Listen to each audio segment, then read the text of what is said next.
Well, many of us donate money or volunteer, but this afternoon we're following up with a man who puts most of us to shame. He runs a produce program for folks in need and uses his annual firefighter stipend to buy toys for kids. And now, as Scott Fleischman shows us, he's starting a new venture that puts vital medical equipment into the hands of people who need it most. A few floors above this family restaurant in Claremont, New Hampshire, is a storage space. It's where owner Nick Kolosky has a stash that's anything but secret. We try to keep almost one of everything. Wheelchairs, walkers, canes, commodes, and crutches. Donated used medical assistance equipment. Nick lends it to people who need them, free of charge. It's a magical feeling for me to say, when they're asking how much I want for it, $0. Like, it's yours, take it.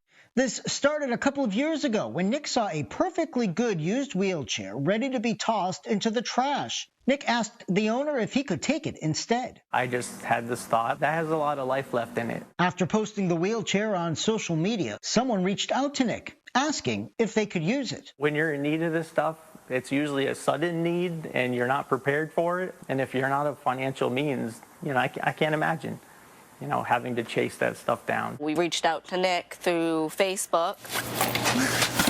Jacqueline Carrier used one of Nick's wheelchairs for more than 2 months after suffering seizures that wouldn't allow her to walk. Insurance wouldn't cover the wheelchair, which meant her family faced paying for it out of pocket. When I was using it, I used to send him Facebook messages and thank him almost every week. What he does for everybody is amazing. Usually we reach out to senior centers. They have a lot of donations, but it's really great to have other options since they don't always have everything we need. Joanna Flynn of the Mount Ascutney Rehabilitation Center was looking for a rare type of walker for a patient in a similar situation to Jacqueline's. Sounds like Nick. A colleague suggested getting in touch with Nick Kolosky. He didn't have one at the time, but I think he reached out and then people donated what they had and it worked out perfectly. The patient was really thankful for that.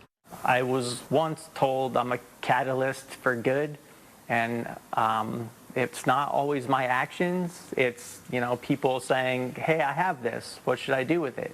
So it's a great feeling. Nick is no stranger to hardship, having grown up with a single mom who worked multiple jobs. Nick says there were nights he knew that his mom went without so that he didn't have to. Simple things that you don't think of as a kid, but looking back on it, I'm fully aware of it. And that's how I was raised, do for others. A principle much like this equipment, not to be stored away, but borrowed and used to its fullest.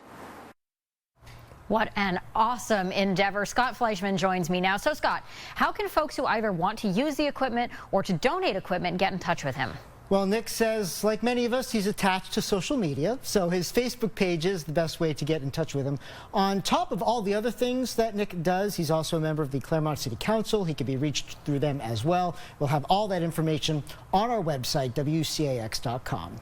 All right, so Scott, even the day that you were speaking with Nick, someone had reached out to him. Yeah, someone who was set to be discharged from the hospital that week got in touch with Nick and said he needed a commode. So word of mouth has traveled. Nick's hope is that supply can keep up with demand. Kat? I hope it does. Thank you, Scott.